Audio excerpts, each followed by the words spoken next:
এই মিয়া চুপ করেন, আপনার মুখ বন্ধ করেন। আগে আপনি আপনার নিজের কাপড় চোপড় ঠিক করেন, তারপর কথা বলেন আমার সঙ্গে।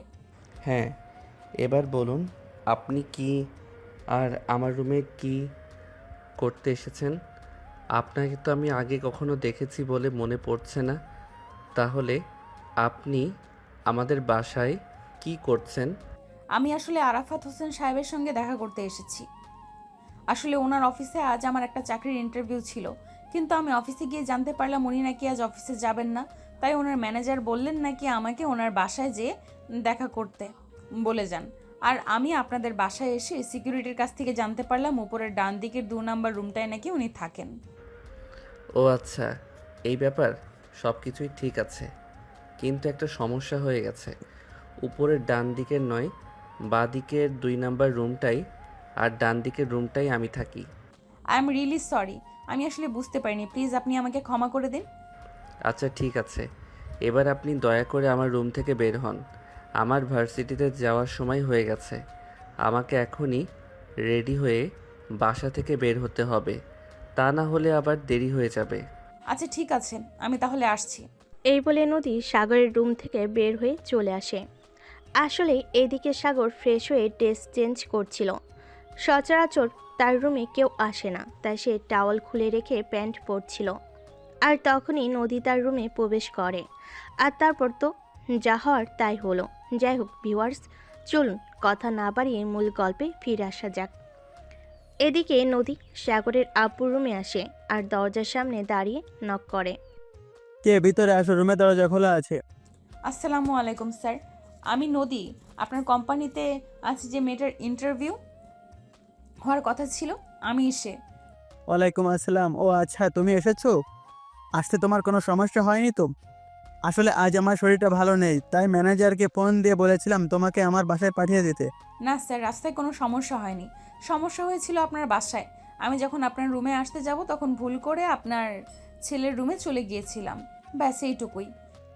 ও আচ্ছা, এই ব্যাপার, কোনো সমস্যা নেই। যাই হোক, এখন তোমার কাগজপত্রগুলো আমাকে দেখাও। আমি শুনলাম তুমি নাকি এর আগে কখনো অন্য কোথাও চাকরি করনি। তাহলে কি তুমি সব কিছু মেনটেন করে আমার অফিসে চাকরি করতে পারবে? স্যার, আপনি তো আমার বিষয়ে সবটুকুই জানেন। দেখুন, আমি তো এর আগে কখনো কোথাও চাকরি করিনি, সেটা একদম সত্যি কথা। চাকরির সম্পর্কে আমার কোনো অভিজ্ঞতা নেই। তবে আমি আপনাকে এইটুকু বলতে পারি, আমি আমার সর্বোচ্চ দিয়ে ওটা চেষ্টা করতে পারি। তবে আল্লাহর উপর আমার সম্পূর্ণ ভরসা যে আমি যদি আমার সবটা দিয়ে চেষ্টা করি, অবশ্যই আল্লাহ আমাকে নিরাশ করবেন না। হ্যাঁ, এটাই তুমি একদম ঠিক কথাই বলছো। আমরা যখনই আল্লাহর উপর সম্পূর্ণ ভরসা করে কোনো কাজ করি, তখন আল্লাহ আমাদের কখনোই নিরাশ করে না। আল্লাহ পাক রব্বুল আলামিন সব সময় আমাদের পাশে থাকেন। যাই হোক, কোনো সমস্যা নেই, তুমি তোমার কাগজপত্রগুলো আমার কাছে রেখে যাও, আমি আগামীকাল ফোন করে তোমায় জানিয়ে দেব।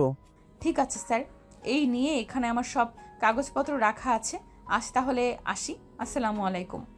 এই বলে নদী সাগরের আব্বু রুম থেকে বের হয়ে বাসায় চলে যায়। আর যখনই এটি দিয়ে বাইরে বের হতে যাবে, তখনই আবারও তার সাগরের সঙ্গে দেখা হয়। তখনই যা করে তাকে বলতে থাকে। তা ম্যাডাম, আপনি কি আমার আব্বুর অফিসে চাকরি নেওয়ার চেষ্টা করছেন নাকি? হুম, এতে কোনো সমস্যা আছে নাকি? না, এমনি বললাম। আসলে এতদিন ধরে তো আমি জানতাম আমার আব্বুর অফিসে শুধু ছেলেরাই কাজ করে, মেয়েরা কাজ করে এটা আমি জানতাম না। তাই আপনাকে জিজ্ঞাসা করলাম আর কি। ওই অফিসের ছেলেরা এই কাজ করে তো কি হয়েছে?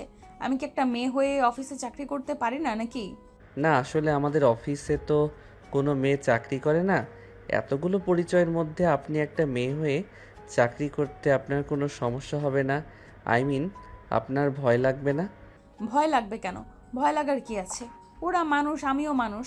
এমন তো না যে ওরা বাঘ ভাল্লুক আমাকে গিলে খেয়ে ফেলবে। তাই আমি ভয় লাগার তো কোনো কারণই খুঁজে পাচ্ছি না। তাহলে ভয় পাবো কেন? তাই নাকি? তাহলে তো আপনার কলিজা আছে বলতে হয়। দেখো, তোমাকে দেখে মনে হয় তুমি আমার থেকে বয়সে ছোটই হবে। তাছাড়া তুমি ভার্সিটিতে যাচ্ছ আর আমার পড়াশোনা শেষ, তাই তোমাকে তুমি করেই বলছি। তুমি কি কলিজা ছাড়া জন্ম নিয়েছো নাকি? না, ব্যাপারটা সেরকম না। আসলে অফিসে এতগুলো পুরুষ মানুষ একসঙ্গে কাজ করবে, আর তার মধ্যে আপনি একলা একটা মেয়ে মানুষ। মানে আমি বলতে চাইছিলাম সেফটি ইজ ফার্স্ট। শোনো, আমাকে তুমি চেনো না, আর আমার সম্পর্কে তোমার কোনো আইডিয়া নেই, তাই তুমি এরকম কথা বলছো। তুমি যদি আমাকে ভালো করেই চিনতে জানতে, তাহলে এই কথাগুলো বলতেও না, আর দুঃস্বপ্নও ভাবতে না। যাই হোক, আমার বাসায় যাওয়ার সময় হয়ে গেছে। আমার আম্মু অসুস্থ, তাই আমাকে তাড়াতাড়ি ফিরতে হবে। আজ আসি, অন্যদিন কথা হবে। বলে নদী সেখান থেকে সোজা নিজের বাড়িতে চলে আসলো। রুমে সেই দেখতে পেল তার আম্মু এখনও সকালের খাবার খায়নি। যে খাবারটা যেভাবে রেখে গিয়েছিল সেভাবেই রয়ে গেছে। তাই নদী তার আম্মুকে বলতে লাগলো, আম্মু, আমি সেই সকালবেলা তোমার খাবারটা তৈরি করে রেখে গিয়েছিলাম। তুমি খাবারটা খেয়ে ওষুধটা খেয়ে নিতে পারতে। এতক্ষণ হয়ে গেল, তুমি এখনো ওষুধ খাওনি কেন? আমার কিছু ভালো লাগে না, সারাদিন বাসায় একা একা ভালো লাগে। তুই এখানে ওখানে চাকরির জন্য দৌড়াচ্ছিস, বলছিস কি মা এভাবেই দৌড়াদৌড়ি না করে তুই বিয়েটা করে নে, তাহলে হয়তো আমি মরে গিয়েও শান্তিতে থাকতে পারবো। আম্মু, তোমাকে না বলছি এইসব ব্যাপারে একদম চিন্তা করবে না। আমি যতদিন একা থাকতে পারি ততদিন একাই থাকবো। তাছাড়া আমি আজ একটা কোম্পানিতে চাকরির জন্য ইন্টারভিউ দিয়ে এসেছি।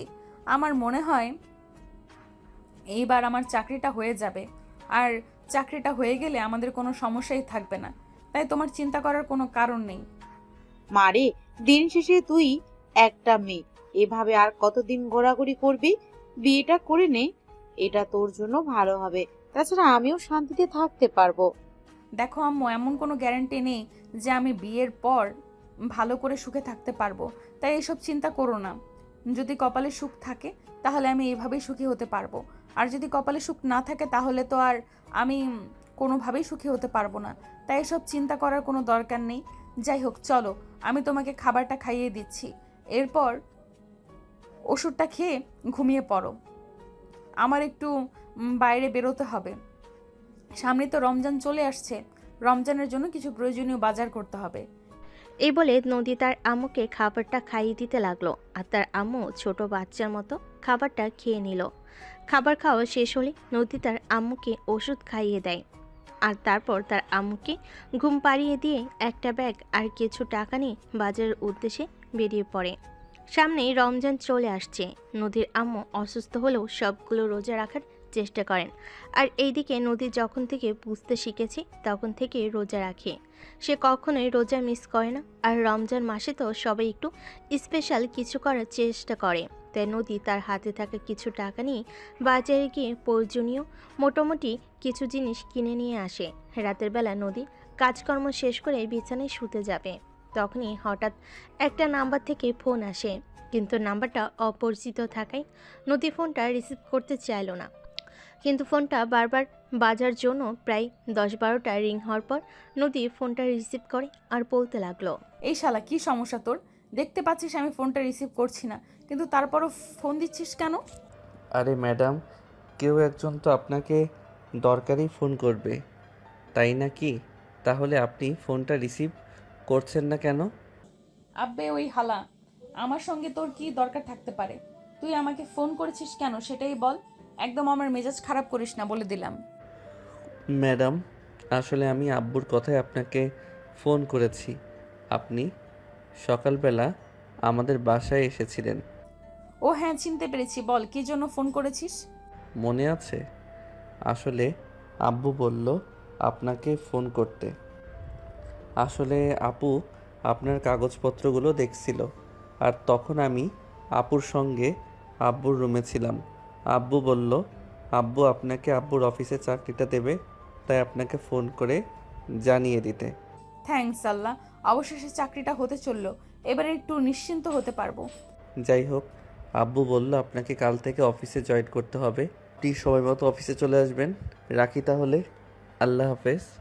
এই বলে নদীকে কথা বলার কোনো সুযোগ না দিয়ে সাগর ফোনটা কেটে দেয়। আর নদীও তখন দ্বিতীয়বার ফোন করার চেষ্টা না করে ফোন রেখে ঘুমিয়ে পড়ে।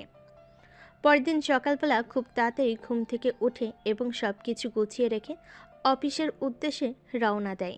অফিসে পৌঁছাতে পৌঁছাতে তারপরও প্রায় 5 মিনিটের মতো লেট হয়ে গেল। অফিস এসে সোজা এমডি স্যারের কেবিনে চলে গেল। গুড মর্নিং স্যার, আসবো? হ্যাঁ, ভেতরে এসো। তোমার তো দেখছি প্রথম দিনেই লেট হয়ে গেল। আমার অফিসে কিন্তু একদম লেট করা চলবে না, এগুলো আমি পছন্দ করি না। আমি সরি স্যার, আসলে ঘুম থেকে উঠতে একটু লেট হয়ে গেছিল। তাছাড়া আমার বাড়িতে সমস্ত কাজ আমাকে একা হাতেই করতে হয়, তাই সব কিছু সামলে রেখে আসতে একটু লেট হয়ে গেল। কিন্তু কোনো চিন্তা নেই, আগামীকাল থেকে আর কখনো দেরি হবে না, আমি সময় মতোই চলে আসব। ও আচ্ছা, এই ব্যাপার, ঠিক আছে, কোনো সমস্যা নেই। একটা কাজ কর, এখানে কিছু ফাইল টাকা আছে, এগুলো নিয়ে তুমি তোমার কেবিনে চলে যাও। ম্যানেজার তোমাকে সব কিছুই বুঝিয়ে দেবে, আশা করি তোমার কোনো সমস্যা হবে না। ঠিক আছে স্যার, কোনো সমস্যা নেই। এই বলে নদী এমডি স্যারের কেবিন থেকে বের হয়ে চলে আসে। আর এদিকে ম্যানেজার নদীকে তার কেবিন দেখিয়ে দিল এবং সমস্ত কাজ বুঝিয়ে দিল। সব কিছু বুঝে নিয়ে নদী তার কাজ শুরু করে দেয়। আর তারপর কাজ করতে করতে এভাবে দেখতে দেখতে 2 দিন সময় চলে গেল। আগামীকাল থেকে রোজা শুরু হবে, তাই আজ একটু সকাল সকাল অফিস ছুটি দিয়ে দিয়েছে। অপরদিকে সাগর ভার্সিটি থেকে বের হয়ে তার এক বন্ধুর সঙ্গে সিগারেট খেতে খেতে নদীর পাড়ে হাঁটছিল। তখনই নদী সেদিক দিয়ে যাচ্ছিল। সাগরকে দেখেই নদী দাঁড়ালো আর বলতে লাগলো, এই কি ব্যাপার, তুমি এখানে কি করছো আর সিগারেট খাচ্ছ কেন? আপনার প্রথম প্রশ্নের উত্তর আমি আপনাকে দিলেও দ্বিতীয় প্রশ্নের উত্তর দিতে প্রস্তুত না। প্রথম প্রশ্নের উত্তর আমি আপনাকে দিচ্ছি। এদিকে আমার বন্ধুর বাড়ি, তাই বন্ধুর সঙ্গে ঘুরতে আসছি। এই, তুমি আমার দ্বিতীয় প্রশ্নের উত্তর দাও, তুমি সিগারেট খেয়ে না খাচ্ছ? বললাম না আমি আপনার দ্বিতীয় প্রশ্নের উত্তর দিতে প্রস্তুত নই। তারপরও আপনি আমাকে প্রশ্ন কেন করছেন? ভুলে যাস না, আমি কিন্তু তোর আব্বুর অফিসে চাকরি করি। আমি কিন্তু তোর আব্বুর সাথে সব কিছু বলে দিব। তুই এখনো এসে বন্ধুদের সঙ্গে বাদরামো করিস আর সিগারেট খাস। তারপর আমি কিছু তোর নামে আরো অনেক মিথ্যা কথা বলবো। আমার নামে মিথ্যা কথা বলি আপনার কী লাভ? আমি তো সেটাই বুঝতে পারছি না। তাছাড়া আপনি আমার বাবার অফিসে চাকরি করেন, ব্যাস এইটুকুই আপনার সঙ্গে আমার পরিচয়।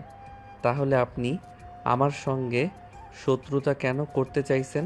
কারণ তুই সবেমাত্র ভার্সিটিতে পড়াশোনা করছিস। এই সময় তোর মাথায় কোনো টেনশন থাকার কথা নেই। ছেলেরা তো তখন সিগারেট খায় যখন মাথায় টেনশন থাকে। তাহলে তুই কেন সিগারেট খাচ্ছিস? প্রেমের ছ্যাঁকা খেয়ে ব্যাকা হয়ে গেছিস নাকি? ম্যাডাম, আপনি আমাকে হাসালেন। আমি সিগারেট কেন খেতে যাব? তাছাড়া আমার বন্ধুরা সবাই সিগারেট খায়, ওদের সঙ্গে সঙ্গে আমিও সিগারেট খাওয়া শিখে গেছি, তাই আর কি। এছাড়া কোনো ব্যাপার নয়। আচ্ছা ঠিক আছে, তাহলে আমি তোকে লাস্ট বারের মতো বলে দিচ্ছি, আজকের পর থেকে কখনোই সিগারেট খাবি না। বন্ধুরা খায় বলে কি হয়েছে, তোকেও খেতে হবে? এটা কোন হাদিসে লেখা আছে? ওই ম্যাডাম দেখুন, আপনি আমার বাবার অফিসে চাকরি করেন, সেই পর্যন্ত সীমাবদ্ধ থাকেন। আপনি আমার পার্সোনাল বিষয়ে নাক গলাতে আসবেন না একদম। এগুলো আমার একদমই পছন্দ নয়। আশা করি আপনি বুঝতে পেরেছেন আমি আপনাকে কি বলতে চাই। এই বলে সাগর তার বন্ধুকে নিয়ে সেখান থেকে চলে আসে। তখনই সাগরের বন্ধু সাগরকে বলতে থাকে, কি ব্যাপার দোষ, নদী আপু কি তুই চিনিস নাকি? হ্যাঁ, এই তো কয়েকদিন হলো সে আমার আব্বুর অফিসে চাকরি নিয়েছে, সেই থেকেই পরিচয়। ও আচ্ছা, এ ব্যাপার। আমি তো ভেবেছিলাম অন্য কিছু নাকি। যাই হোক, চল বাসায় যাও যাক। কাল থেকে তো রমজান শুরু হতে চলেছে, তাই আম্মু বলেছিল তোকে নিয়ে বাসায় যেতে। আম্মু নাকি তোর জন্য কী সব পিঠা বানাবে। হ্যাঁ, তাই চলে। আচ্ছা দোস্ত, তুই কি এই মেয়েটার ব্যাপারে কোনো কিছু জানিস নাকি? তুই কোন ব্যাপারে কথা বলতে চাইছিস আমি সেটাই বুঝতে পারছি না। নদী আপু আমাদের পাড়াতেই থাকে, ছোট্ট একটা বাড়িতে। ওর বাবা বেঁচে নেই, তার মা অসুস্থ। ও আচ্ছা, এই ব্যাপার। তুই আমাকে একটু আড়াল থেকে ওদের বাড়িটা দেখিয়ে দিতে পারবি? কিন্তু কেন দোষ? এর পিছনে কি কোনো নির্দিষ্ট কারণ আছে নাকি? আমি তো সেটাই বুঝতে পারছি না। বল না কি হয়েছে। আরে ভাই, এখনও সেরকম কোনো ঘটনা ঘটেনি। যেরকম কোনো ঘটনা ঘটলে অবশ্যই তুই জানতে পারবি। যাই হোক, চল আমাকে ওদের বাড়িটা দেখাবি। রাত সাগরকে নিয়ে সেখান থেকে হাঁটা দেয়। আর এদিকে কিছুক্ষণের মধ্যেই তারা নদীর পাড়ের সামনে চলে আসে। ছোট্ট একটা বাড়ি, ভিতরে মনে হয় 2টো রুম হবে। জরাজীর্ণ, একদম ভেঙে চুরে পড়ে যাবে এরকম মনে হয়। তখনই সাগর তার বন্ধুকে বলতে থাকে, দোস্ত, বাড়িটার অবস্থা তো একদমই খারাপ মনে হয়। আচ্ছা, ওদের আর্থিক অবস্থা কেমন?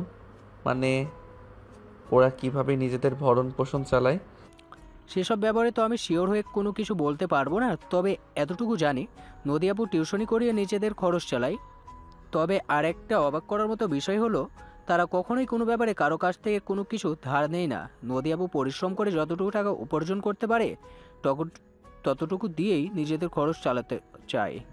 তখন সাগর কিছুক্ষণ চুপ করে থেকে কিছু একটা চিন্তা ভাবনা করলো। তারপর রাজকে বলতে লাগলো। দোস্ত, তোর থেকে আমার একটা হেল্প চাইতে কি আমাকে হেল্প করতে পারবি? আমি তোকে আবার কি হেল্প করব? আমি নদী এবং তার ফ্যামিলিকে একটু সহযোগিতা করতে চাই। এ ব্যাপারে তোর একটু সাহায্য চাই। আমি যে তাদেরকে সাহায্য করছি এটা যেন কারো কোনোভাবেই না জানতে পারে। এটা করে কোনো লাভ হবে না, কারণ নদী আপু কারো ব্যাপারে কোনো কিছু না জেনে কারো কাছ থেকে কোনো কিছু নেন না। এটা তো আমি তাকে আগেই বলে দিয়েছি। সে কোনোভাবেই কারো কাছ থেকে কোনো কিছু নিতে চায় না, কারো কাছে ঋণগ্রস্ত হতে চায় না। প্লিজ দোস্ত, তুই একটাবার চেষ্টা করে দেখ, অন্তত কিছুটা হলেও সাহায্য করতে চাই। আসলে একটা মেয়ে মানুষ হয়ে এই যুগে বসবাস করে সংসার চালানো খুবই কষ্টকর ব্যাপার। আমি এটা ফিল করতে পারি। তাছাড়া সে আমার বাবার অবশ্যই চাকরি নিয়েছে বলে, কিন্তু তার বেতন অতটাও ভালো নয়। তাই আমি বলছিলাম এই ব্যাপারে আমি তোর সাহায্য চাই। আমি নদীকে একটু আর্থিক সহযোগিতা করতে চাই। আরে ভাই, বললাম তো এটা কোনোভাবে সম্ভব নয়। নদী আপু কোনো কিছু না জেনে তার থেকে সহযোগিতা নেবে না। আমি নদী আপুকে খুব ভালো করে চিনি, এ পাড়ায় রয়েছে সেই ছোটোবেলা থেকে। তাছাড়া আমি একটা জিনিস কোনোভাবেই বুঝতে পারছি না, তুই কেন নদী আপুকে সহযোগিতা করতে চাইছিস? নদী আপু তো তোর খুব কাছের কেউ নয়। আচ্ছা ঠিক আছে, ওইসব বাদ দে। আমরা আর এখন ওসব ব্যাপারে কোনো কথা না বলে যাই হোক। দোস্ত চল, সামনে একটা চায়ের দোকান দেখা যাচ্ছে, ওখানে গিয়ে বসে কিছুক্ষণ আড্ডা দেই। এই বলে সাগর আর রাজ দুজনে সেখান থেকে হেঁটে হেঁটে চায়ের দোকানের সামনে চলে আসে আর সেখানে বসে চা আর সিগারেট খেতে থাকে। তখনই নদী ওই দোকানে আসে এক প্যাকেট রুটি নেওয়ার জন্য। আর সাগরকে এইখানে এই অবস্থায় দেখতে পেয়ে নদী বলতে থাকে। কি ব্যাপার, তুমি এখানে বসে সিগারেট খাচ্ছ? তোমার সাহস তো কম না, আমার বাড়ির সামনের দোকানে বসে তুমি সিগারেট খাও? আপনার তো সমস্যা হওয়ার কথা নয় আপনার বাড়ির সামনে, তবে আপনার বাড়ির ভিতরে নাই। তাহলে আপনার কি সমস্যা বলেন তো আমাকে শুনি।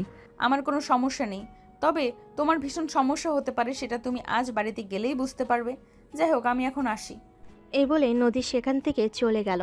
আর এ থেকে সাগর রাজের কাছ থেকে বিদায় নিয়ে বাসে চলে আসে। রাত 8টার দিকে তার আব্বু বাসে এসে তাকে ড্রয়িং রুমে দেখে নাই। আর তখনই ঘটে তুলকালাম কাণ্ড। তোমার সাহস দেখে আমি অবাক না হয়ে পড়ছি না। তুমি এখনই সিগারেট খাও? এত বড় সাহস তুমি কোথায় পেলে? আর তোমাকে সিগারেট খাওয়ার পারমিশন কে দিয়েছে? ছি ছি আব্বু, এসব তুমি কি বলছো? আমি সিগারেট খেতে যাব কেন? দেখো, একদম মিথ্যা কথা বলার চেষ্টাও করবে না। যে আমাকে বলেছে সে সব কিছু জেনে শুনেই আমাকে বলেছে। আর এই দেখো, আমার কাছে এটা একটা ভিডিও ক্লিপ রয়েছে যেখানে স্পষ্ট দেখা যাচ্ছে তুমি চায়ের দোকানে বসে বসে চা আর সিগারেট খাচ্ছ। তাহলে তুমি আমার সঙ্গে মিথ্যা কথা বলো কেন? হায় আল্লাহ, এবার তো আমি পুরা দমে ধরা পড়ে গেলাম। এখন আমি কি করব? আমি তো সেটাই বুঝতে পারছি না। আব্বু, তুমি প্লিজ বিশ্বাস করো, ওটা আমি না। তুমি একটু ভালোভাবে দেখলে বুঝতে পারবে। দেখো, একদম মিথ্যা বলার চেষ্টা করবে না। আমি খুবই ভালোভাবে এটা দেখেছি, আর আমি একবার নয় বেশ কয়েকবার দেখেছি, আর দেখে ভালোভাবে বুঝে তারপরেই তোমাকে এখানে ডেকে এনেছি। তাহলে তুমি মিথ্যা কথা বলো কেন? সাগর খুব ভালোভাবে বুঝতে পারছে এখন আর মিথ্যা কথা বলে কোনো লাভ হবে না, কারণ নদী সাগরের আব্বুকে এই ভিডিও ক্লিপ পাঠিয়েছে। তাই যেভাবে হোক এই বিষয়টাকে একটু সামাল দিতেই হবে। তাই সাগর বেশ কিছুক্ষণ চিন্তা ভাবনা করে তার আব্বুকে বলে। আই এম সরি আব্বু, আমার ভুল হয়ে গেছে। আসলে বন্ধুদের সঙ্গে আড্ডা দিতে গিয়ে একটু সিগারেট খেয়ে ফেলেছি। প্লিজ তুমি আমাকে এবারের মতো ক্ষমা করে দাও। আমি আর কখনোই এরকম করব না। এই লাস্টবারের মতো তুমি আমাকে ক্ষমা করে দাও। এই তো লাইনে এসেছো, তুমি সিগারেট খেয়েছো, বেশ ভালোই কথা, কিন্তু সেটা তুমি আমার কাছে অস্বীকার করছো কেন? তুমি খুব ভালো করে জানো মিথ্যা কথা বলা আমার একদমই পছন্দ নয়, তাহলে তুমি আমার কাছে মিথ্যা কথা বললে কেন? সরি আব্বু, আই এম রিয়েলি সরি। আমি আর কখনোই তোমার কাছে মিথ্যা কথা বলবো না। প্লিজ প্লিজ এই লাস্টবারের মতো ক্ষমা করে দাও। সাগরের আব্বু তখন চুপচাপ নিচের দিকে তাকিয়ে বসে রইল, আর সাগর তখন আস্তে আস্তে হেঁটে হেঁটে নিজের রুমে চলে গেল। কারণ সে খুব ভালো করে জানে এখানে দাঁড়িয়ে থাকলে তাকে হাজারটা কথা শুনতে হবে, তাই এখানে দাঁড়িয়ে কথা শোনার চাইতে রুমে যাওয়া অনেক ভালো। অপরদিকে পরের দিন সকালে ঠিক সময় নদী অফিসে চলে যায়। আসসালামু আলাইকুম স্যার। ওয়ালাইকুম আসসালাম। একদম ঠিক সময় চলে এসো। যাই হোক, আজকের পর থেকে কখনো আর লেট করবে না, সময় মতো কিন্তু অফিসে চলে আসবে, কারণ আমি সময় সম্পর্কে খুবই সচেতন। সময়ের অপব্যয় করা আমি একদম পছন্দ করি না। যাই হোক, আজ তোমাকে আমার সঙ্গে এক জায়গায় যেতে হবে। ঠিক আছে স্যার, কোনো সমস্যা নেই, চলুন। এই বলে নদী আর সাগরের আব্বু দুজনেই অফিস থেকে বের হয়ে আসে। নদীকে নিয়ে সাগরের আব্বু বিশাল একটা হোটেলে চলে আসে। এটা দেখে নদীর মনে একটু সংকোচ বোধ হয়, তাই সে সাগরের আব্বুকে জিজ্ঞেস করে। Sir, if you don't mind may I ask you a question? হ্যাঁ অবশ্যই, বলো না তুমি কি বলবে। না মানে স্যার, আমি আসলে এটাই জানতে চাইছিলাম যে আমরা এখানে কেন এসেছি। আসলে আমেরিকান এক ক্লায়েন্টের সঙ্গে এখানে আমাদের একটা মিটিং ফিক্সড করা হয়েছে। ওরা চলে এসেছে 5 মিনিট আগেই, আমাদের জন্য অপেক্ষা করেছে। আমরা এখন ওদের সঙ্গে মিটিং করব। ও আচ্ছা, এই ব্যাপার। ঠিক আছে স্যার, কোনো সমস্যা নেই। দেখো, আমি খুব ভালোভাবে বুঝতে পারছি তোমার মনে একটা সন্দেহ এসেছিল। দেখো, তুমি আমার মেয়ের বয়সী আর আমি তোমার বাবার বয়সী। তুমি আমাকে সব সময় বাবার চোখেই দেখো। আশা করি আমি তোমার বিশ্বাসের মর্যাদা রাখতে পারবো। হ্যাঁ স্যার, অবশ্যই। আপনি আমার বাবার বয়সী, আমি আমার বাবা বেঁচে নেই, তাই আমি আপনাকে আমার বাবার মতোই দেখতে চাই। আচ্ছা ঠিক আছে, চলো। এই বলে সাগরের আব্বু আর নদী হোটেলের ভিতর চলে আসে, আর তারা একটি রুমে প্রবেশ করে। তখনই দেখতে পায় সেখানে বিদেশি 4-5 জন মহিলা বসে আছে। তখনই নদী সাগরের আব্বুকে আবারও প্রশ্ন করে। স্যার, এনারা তো সবাই মহিলা, আমরা কি ওনাদের সঙ্গে মিটিং করব? হ্যাঁ, তুমি একদম ঠিক ধরতে পেরেছো। আমরা ওনাদের সঙ্গে মিটিং করব। তাছাড়া আমাদের একটা বিষয় দেখানোর জন্যই এখানে নিয়ে এসেছি। দেখো, বাংলাদেশের পুরুষতান্ত্রিক দেশ হলেও বাইরের দেশে কিন্তু মেয়েরাই সবচেয়ে বেশি কাজ করে থাকে, এবং পৃথিবীর বড় বড় উন্নত দেশগুলোতে মেয়েদেরকে সবচেয়ে বেশি প্রায়োরিটি দেওয়া হয়ে থাকে। হ্যাঁ স্যার, আপনি একদম ঠিক কথাই বলেছেন। তাছাড়া আমি তো ভেবেছিলাম আমরা হয়তো কোনো পুরুষ মানুষের সঙ্গে মিটিং করব, কিন্তু এখানে এসে দেখতে পেলাম 4-5 জন যারা আছে সবাই মহিলা। যাই হোক, চলেন ভেতরে যাওয়া যাক। এই বলে সাগরের আব্বু আর নদী দুজনেই ভিতরে চলে আসে। আর তারপর মিটিং শেষ হলে সাগরের আব্বু বাসে চলে যায়, আর নদী তার বাড়িতে চলে আসে। সাগরের আব্বু বাসে এসে দেখতে পায় সাগর ওনার জন্য ড্রয়িং রুমে বসে অপেক্ষা করছেন। সাগরকে দেখে উনি প্রশ্ন করেন। কি ব্যাপার, কি হয়েছে? তুমি কি কারোর জন্য অপেক্ষা করছো নাকি? হ্যাঁ, না মানে আসলে আমি তোমার জন্য অপেক্ষা করছিলাম। তোমার সঙ্গে আমি একটা ব্যাপারে কথা বলতে চাই। তুমি তো সব সময় তোমার কোনো সমস্যা হলে তোমার মায়ের সঙ্গে কথা বলা, কিন্তু এখন হঠাৎ কি এমন হলো যে তুমি আমার সঙ্গে কথা বলতে চাইছো? না মানে আসলে আব্বু আম্মুর সঙ্গে কথা বলে যদি বিষয়টা মেটানো যেত তাহলে আমি আম্মুর সঙ্গে কথা বলতাম, কিন্তু এখন আমার মনে হচ্ছে বিষয়টা নিয়ে তোমার সঙ্গে কথা বলা উচিত, তাই তোমার জন্য ওয়েট করছিলাম। ও আচ্ছা, এই ব্যাপার। ঠিক আছে, কোনো সমস্যা নেই। এত খাপে যাওয়ার কোনো কিছুই হয়নি। তুমি বলো কি বলতে চাও। আসলে আব্বু, তোমার কাছে বিষয়টা কিভাবে বলবো আমি সেটাই ভেবে পাচ্ছি না। দেখো, তোমার অফিসে নতুন চাকরি নিয়েছে, তোমার পার্সোনাল অ্যাসিস্ট্যান্ট পদে যে মেয়েটার, মানে আমি নদীর কথা বলছি, ওর বাড়ির পাশেই আমার এক বন্ধুর বাড়ি। আমি ওখানেই গিয়েছিলাম গতকালকে, আর তারপরে জানতে পারলাম মেয়েটার পারিবারিক অবস্থা খুব একটা ভালো নয়। তাই ভাবছিলাম যদি ওই মেয়েটাকে একটু আর্থিক সহযোগিতা করা যেত তাহলে মেয়েটা অনেকটা উপকৃত হতো। আচ্ছা ঠিক আছে, কোনো সমস্যা নেই। আমি কালোর সঙ্গে এই ব্যাপারে কথা বলবো এবং আমার সাধ্যমতো আমি সাহায্য করব। আব্বু, আমি তোমার সঙ্গে এই ব্যাপারে কথা বলতে চাইছিলাম।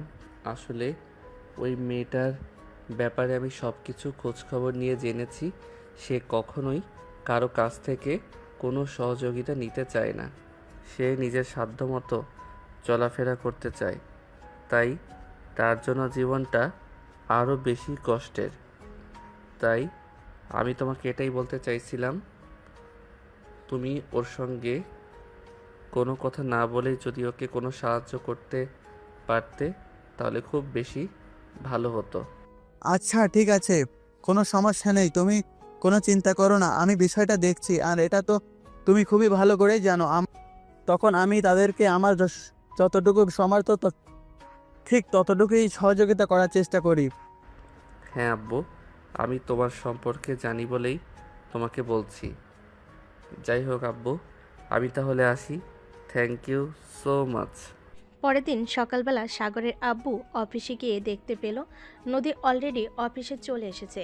তখনই উনি নদীকে নিজের কেবিনে ডেকে নিলেন আর বললেন, নদী, আজ থেকে তো সেহেরি খেতে হবে এবং আগামীকাল থেকে রোজা শুরু হতে চলেছে, তাই আমি তোমাকে একটা কথা বলতে চাই।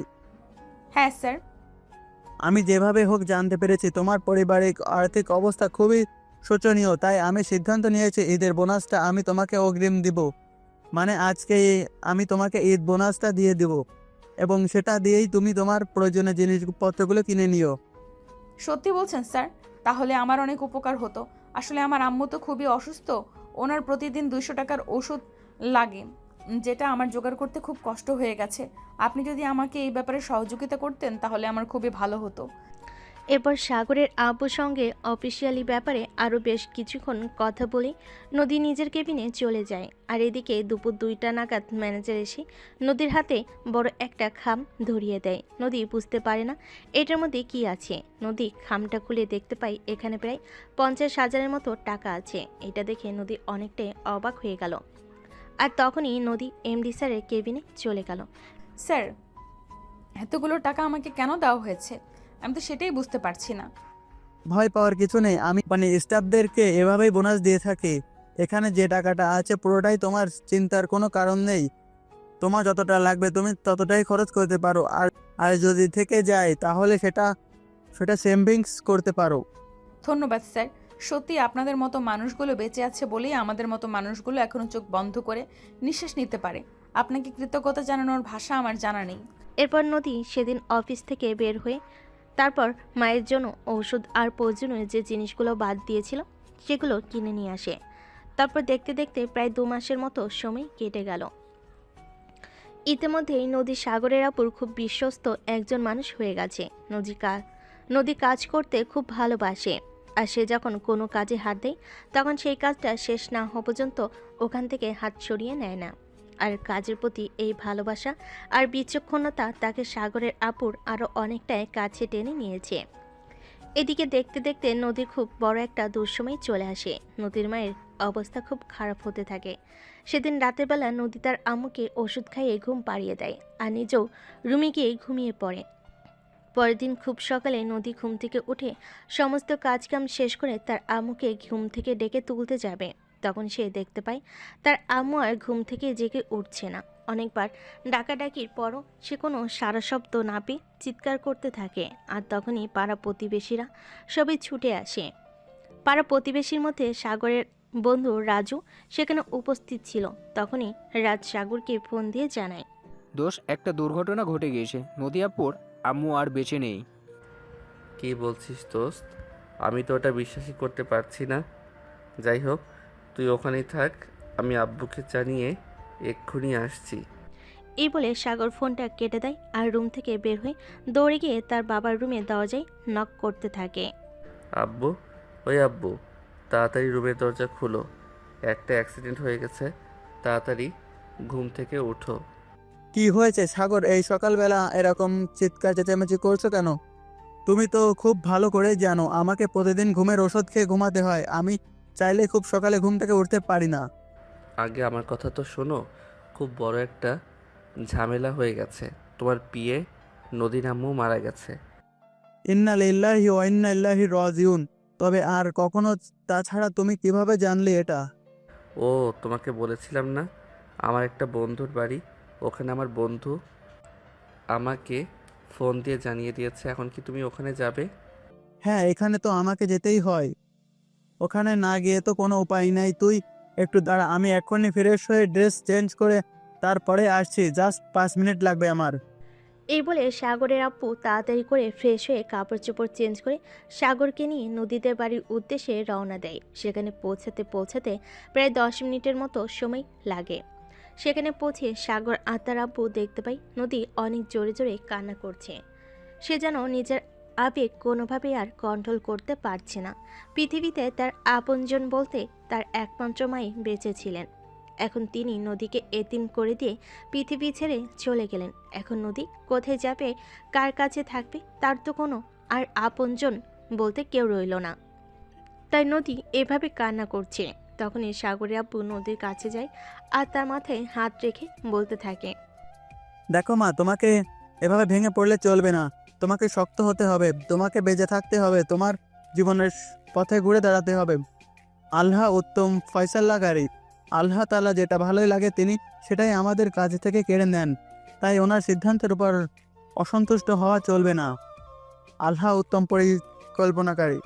স্যার, আমি কি নিয়ে বেঁচে থাকবো? আমার বেঁচে থাকার শেষ সম্বল ছিল আমার আম্মু। এখন আমি কার কাছে আমার মনের কষ্টগুলো বলবো? দিন শেষে কাকে মা বলে ডাক দিব? দিন শেষে কোথায় আমি আমার শান্তির নীড় খুঁজে নেব? তোমার চিন্তা করার কিছুই নেই মা। তোমাকে তো বলেছিলাম তুমি আমার মেয়ের মতোই, আর তুমি আমাকে নিজের বাবার মতো মনে করতে পারো। আজ থেকে তোমার মা বেঁচে নেই, কি হয়েছে? আমি তো আছি, তুমি আমার কাছেই থাকবে। দিন শেষে তুমি তোমার সমস্ত কষ্টের কথা তুমি আমার কাছে বলবে, এবং আজ থেকে তোমার সব কিছুর দায়িত্ব একজন বাবা হিসেবে আমি নিয়ে নিলাম। এরপর নদীর আম্মুর দাফন কাফনের কাজ শেষ হলো। আর 3 দিন পর তাদের বাড়িতে ছোট্ট একটা মিলাদ মাহফিলের আয়োজন করা হয়। মিলাদ মাহফিল শেষ হলে সাগরের আব্বু নদীর কাছে যায় আর নদীকে বলে, আজ থেকে তোমাকে আর এখানে থাকতে হবে না। তুমি আমার সঙ্গে চলো, তুমি আমার সঙ্গে আমাদের বাড়িতে থাকবে। আমি তোমাকে আমার সঙ্গে আমার কাছে রাখতে চাই। দেখুন স্যার, এটা বললে হয় না। এই যুগের মানুষ সব সম্পর্কের মানে খুঁজে বেড়ায়। আমি একটা যুবতী মেয়ে, আমি আপনার বাড়িতে কি পরিচয় নিয়ে থাকবো? দেখো, সমাজের কথার পরেও তুমি বাবা মাহীন একটা এতিম মেয়ে, তোমার দায়িত্ব নেওয়া আমার কর্তব্য। তারপরেও যদি তোমার সম্পর্কের নাম দিতে হয় তাহলে বলো তুমি কি নাম দিতে চাও। তুমি যা চাইবে আমি তোমাকে তাই দিব। না স্যার, আমার কারোর কাছে কোনো কিছু চাওয়ার নেই। জীবন আমার কাছে থেকে আমার সব কিছু কেড়ে নিয়েছে। এখন যদি আমি কোনো কিছু নিজের করে পেতে চাই তাহলে হয়তো সেটাও আমাকে ছেড়ে চলে যাবে। তাই আমি আর নতুন কোনো সম্পর্কের নাম দিতে চাই না। প্লিজ, আশা করি আপনি আমাকে আর এই ব্যাপারে কোনো কথা বলবেন না। কিন্তু আমি তোমাকে এখানে এভাবে ফেলে রেখে চলে যেতে পারি না। আমি যখন তোমাকে বলেছি আমি তোমাকে আমার সঙ্গে আমাদের বাড়িতে নিয়ে যাব এবং আমার মেয়ে হিসেবে নিয়ে যাব, তাই আমি আমার কথা রাখবই। আমি তোমাকে এখান থেকে নিয়ে যাব। বলো তুমি কি নাম চাও এই সম্পর্কে? তুমি যে এই নামটা চাও আমি সেটাই দেব। আমি তো বললাম আমার কোনো সম্পর্কের প্রয়োজন নেই। যে সম্পর্ক আমার কাছ থেকে আমার সব কিছু কেড়ে নিয়েছে, আমি আর কিছু চাই না। ঠিক আছে, তুমি তো অন্য কোনো পরিচয় আমার বাড়িতে যেতে পারবে না। তাই আমি ঠিক করেছি, আমার তো একটাই ছেলে আছে, আমি তোমাকে আমার ছেলের বউ হিসেবে আমার বাড়িতে নিয়ে যেতে চাই। স্যার, এইসব আপনি কি বলছেন? আপনার মাথা ঠিক আছে তো? আমার মাথা একদমই ঠিক আছে। আমি যা বলছি চিন্তা ভাবনা করেই বলেছি। আমি তোমাকে আমার বাড়ির বউ বানিয়ে নিয়ে যেতে চাই। এটা সম্ভব নয়। প্রথমত, কোথায় আপনারা আর কোথায় আমি?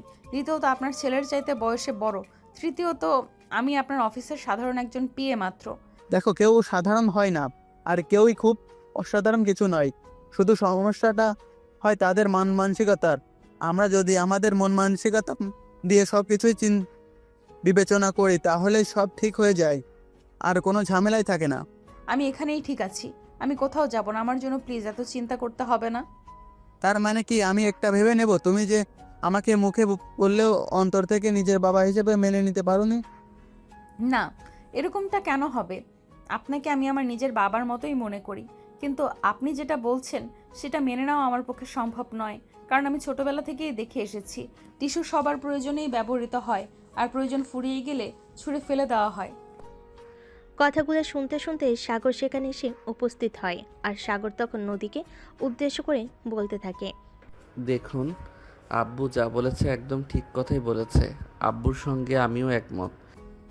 আমি তো এখন দেখছি আপনাদের দুজনেরই মাথা একদম পুরোপুরি খারাপ হয়ে গেছে, কারণ দুজনেই পাগলের মতো প্রলেপ বকছেন।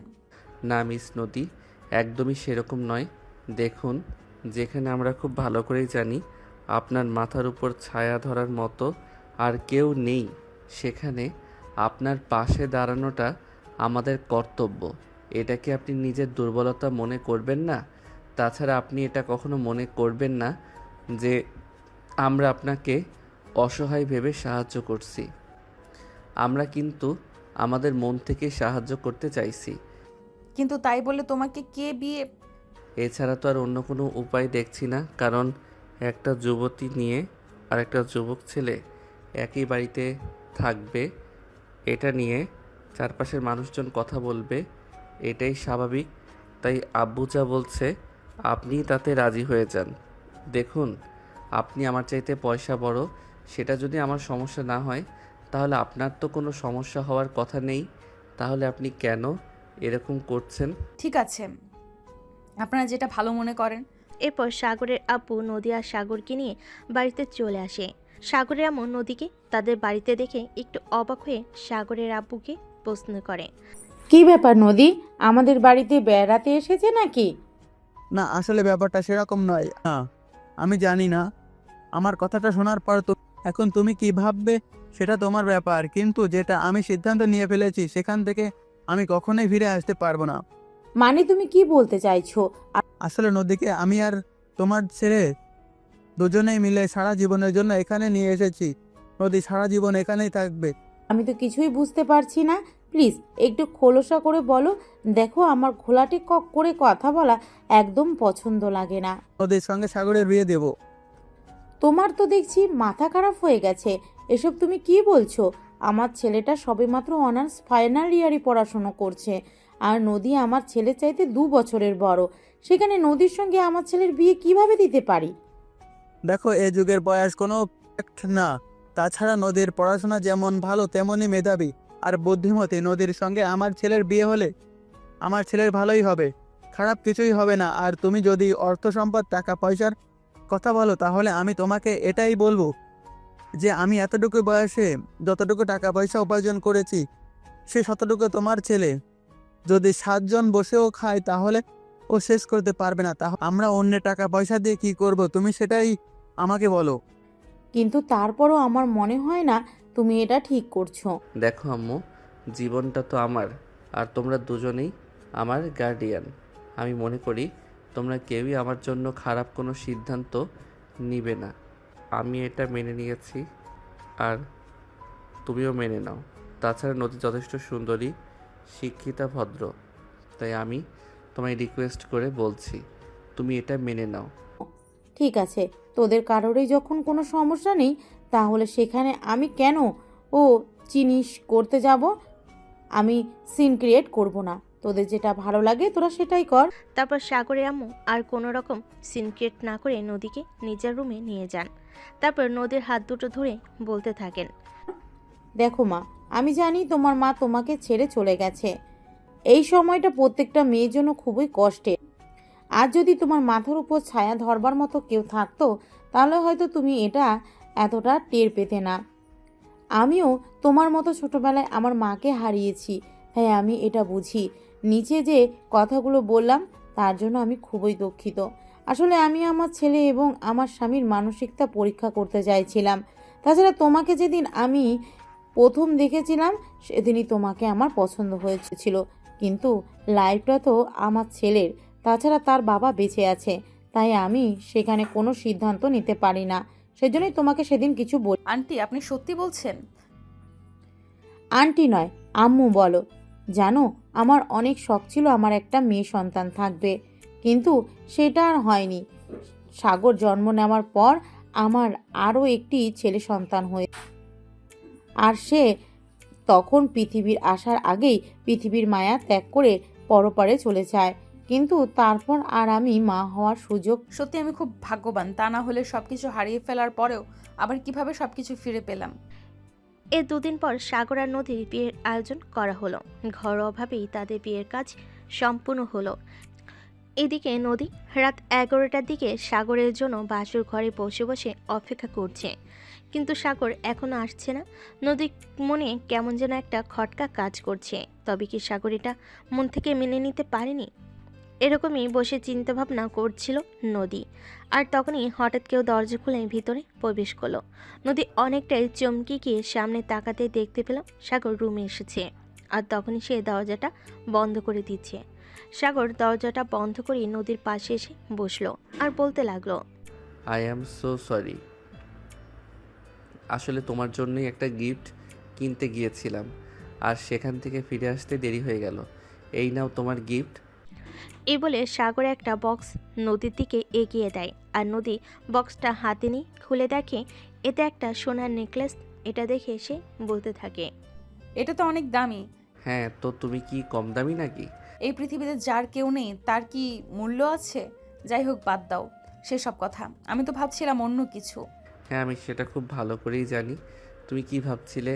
তুমি মনে মনে এটাই ভাবছিলে তো আমি তোমাকে মেনে নিতে পারিনি, তাই হয়তো বন্ধুদের সঙ্গে মদের আড্ডায় চলে গেছি। কিন্তু আমি সেরকম ছেলে নই। আমি যখন তোমাকে কথা দিয়েছি তোমাকে বিয়ে করব, তখন তো আমি সেই কথা কখনোই পলকে আলাপ করব না। তাছাড়া একটা কথা কি জানো, তোমাকে যেদিন প্রথম দেখেছিলাম সেদিনই তোমাকে আমার ভালো লেগেছিল, কিন্তু তোমাকে আমার মনের কথাটা বলার সাহস পেয়ে উঠছিলাম না। যাই হোক, অবশেষে তোমাকে পেয়ে গেলাম, সেটাই আমার জন্য অনেক। এই যে আমি তোমার থেকে বয়সে বড়, আমি তো তোমাদের অফিসের সাধারণ একজন পিএ, এর জন্য কি তোমার একটু আফসোস নেই? না, একদমই নয়। আফসোস কেন থাকতে যাবে? আফসোস করার কি আছে? ভালোবাসার জায়গায় ভালোবাসা, ভালোবাসার জায়গায় অন্য কিছু ম্যাটার করে না। আশা করি তুমি বুঝতে পেরেছো। এই কথা শুনে নদীর চোখে পানি এসে গেল। তারপর অন্যদিকে ফিরে নিজের চোখের পানি লুকিয়ে রাখলো, কারণ আজ একটা শুভ দিন। এই দিনে কান্না করা মানে না, তাই সে চোখের পানি লুকিয়ে রেখে বিছানা থেকে নেমে সাগরকে পা ছুঁয়ে সালাম করতে গেল। আর তখনই সাগর তার হাত দুটো ধরে ফেল এবং তাকে নিজের বুকের কাছে টেনে নিল আর শক্ত করে নিজের সঙ্গে জড়িয়ে ধরে বলতে লাগলো, আরে, এটা তুমি কি করতে গেছিলে? তুমি আমার ভালোবাসার মানুষ, তোমার জায়গা আমার বুকে। তুমি কেন আমাকে সালাম করতে যাবে? তুমি আমার স্বামী, তোমার মর্যাদা পৃথিবীর সব কিছুর উপরে। তাহলে আমি তোমাকে পা ছুঁয়ে সালাম করব না কেন? কাউকে সম্মান করতে গেলেই যে তাকে সালাম করতে হবে এটা কিন্তু কোনো হাদিসে লেখা নেই। যাই হোক, আজ তো আমাদের জীবনের দুজনের নতুন করে পথ চলার প্রথম রাত, তাই আমি চাই আগে আমরা ওই আল্লাহর প্রশংসা করি যিনি আমাদের দুজনকে এক করে দিয়েছেন। তার কাছেই আমরা শুকরিয়া আদায় করি। হ্যাঁ, তুমি একদম ঠিক কথাই বলেছ। তবে আমার না এইসব ভারী ভারী শাড়ি গহনা পরে থাকতে খুব কষ্ট হচ্ছে। আমি কি এগুলো খুলে ফেলতে পারি? আচ্ছা, ঠিক আছে, কোনো সমস্যা নেই। তুমি আলমারিতে গিয়ে দেখো, আমি তোমার জন্য কিছু ড্রেস কিনে রেখেছি, ওগুলাই পরে নাও। এই বলে সাগর আলমারি থেকে নদীর জন্য একটা পাতলা থ্রি পিস বের করে দিল। আর তখনই নদী ওটা নিয়ে ওয়াশরুমে চলে গেল আর কাপড় চোপড় চেঞ্জ করে অজু করে তারপর বের হয়ে আসলো।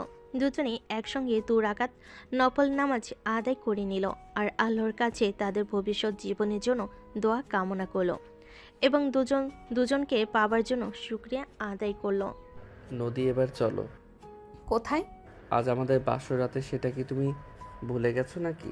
প্রত্যেকটা মানুষের জীবনের কল্পনার রাত এটা। এই জীবনে সবাই এই রাতের জন্য কত অপেক্ষা করে, আর আমাদের জীবনেও এই রাত এসেছে। হ্যাঁ, ঠিক আছে, চলো। এই বলে সাগর আর নদী দুজনেই বিছানায় চলে আসলো। নদী বিছানায় এসে বালিশ নিয়ে ঘুমোতে যাবে, তখনই সাগর তার হাত ধরে ফেলে আর বলতে থাকে, এটা কি করছো তুমি? আজ তো আমাদের বাসর রাত, আজ বুঝি এখনই ঘুমিয়ে যাবে নাকি তুমি? আমার খুব ঘুম পাচ্ছে, তাই আমাকে একটু ঘুমাতে হবে। কিন্তু ম্যাডাম, এটা বললে তো হবে না। আজ আমাদের বাসর রাত, আজ তো আমি আপনাকে কোনোভাবে ঘুমাতে দেব না। তাছাড়া আপনার মতো একটা মেয়ে পাশে শুয়ে থাকলে কোনোভাবে ঘুম আসবে না আমার চোখে, ঘুম উড়ে গেছে। তাহলে ঘুমের ওষুধ খাও, তাহলেই তো সব ঠিক হয়ে যাবে। দেবো নাকি ঘুমের ওষুধ? তোমাকে দিতে হবে না, আমার ঘুমের ওষুধ আমার সামনেই আছে। আমার ঘুমের ওষুধ তাকে একটু সেবন করে নিলেই হবে। এই বলে সাগর নদীকে এক টান দিয়ে নিজের বুকের সঙ্গে মিশিয়ে নেয়। আর নদী তখন কিছু বলতে যাবে, তখনই সাগর নদীর ঠোঁট দুটো নিজের দখলে নিয়ে ইচ্ছে মতো কিস করতে থাকে। আরে এইভাবে কি কিস করে নাকি? আরেকটু হলে তো আমি দম বন্ধ হয়ে মরেই যেতাম। তখন কি হতো? একদম ফালতু কথা বলবে না। যতদিন আমি বেঁচে আছি ততদিন তোমার কিচ্ছু হবে না। আমার ভালোবাসার জন্য হলেও তোমাকে বেঁচে থাকতে হবে। আরে তুমি যেভাবে আমাকে কিস করছিলে, এইভাবে তো কিছুক্ষণ রাখলে আমি দম বন্ধ হয়ে মরে যেতাম। কি করব তুমি বলো? তোমার ঠোঁট দুটো এতটাই সুস্বাদু আর মিষ্টি যে আমার ছাড়তে মন চাইছিল না, তাই তো আমি কিস করছিলাম। এই বলে সাগর নদীকে আবারও নিজের কাছে টেনে নেয়, নদীর গলায় ঘাড়ে কিস করতে থাকে। এদিকে সাগরের স্পর্শ পেয়ে নদীর তো একদম যায় যায় অবস্থা। তার নিঃশ্বাস ভারী হয়ে আসছিল, অন্যরকম একটা ফিল হয়েছিল। এসব কি করছো তুমি? ছাড়ো আমাকে, ছাড়ো বলছি। আমার কেমন যেন লাগছে। কেমন লাগছে বলো আমাকে? জানি না, বলতে পারবো না, অন্যরকম কেমন একটা লাগছে। ছেড়ে দাও আমাকে। আর একটু আদর করতে দাও, তারপরে তোমাকে ছেড়ে দেব। বলে সাগর আবারও নদীর মাঝে ডুবে গেল।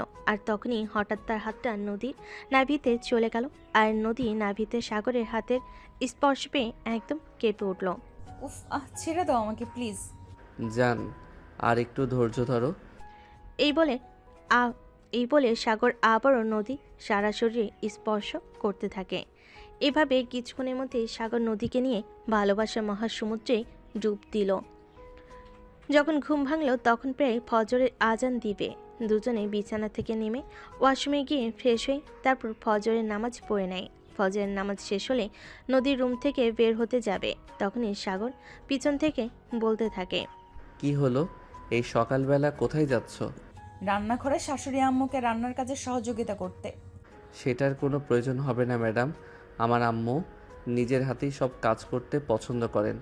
আম্মু কখনোই নিজের কাছে কাউকে হাত লাগাতে দেন না, তাই সেখানে যাওয়ার কোনো প্রয়োজন নেই। তুমি চুপচাপ শুয়ে থাকো, কোনো কথা বলবে না। নাস্তা রেডি হলে আমি তোমাকে ডেকে নিব। এই বলে নদী রান্নাঘরে চলে আসে। আর রান্নাঘরে এসে দেখতে পায় তার শাশুড়ি মা তার আগে রান্নাঘরে চলে এসেছে।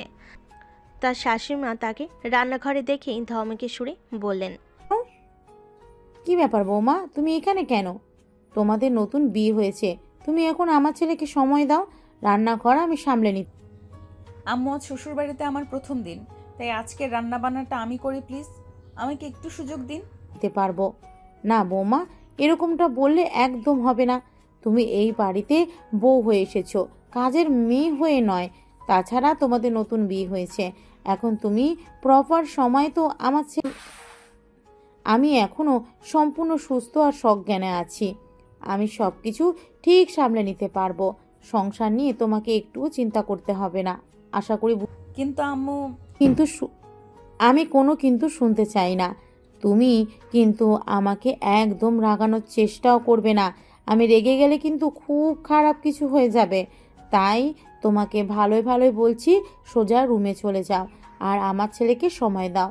তাছাড়া তুমি তো জানো তোমাদের বিশাল একটা ডিস্টেন্সের মধ্যে বিয়ে হয়েছে, এখন তোমাদের দুজন দুজনের কাছে টেনে নেওয়ার সময়।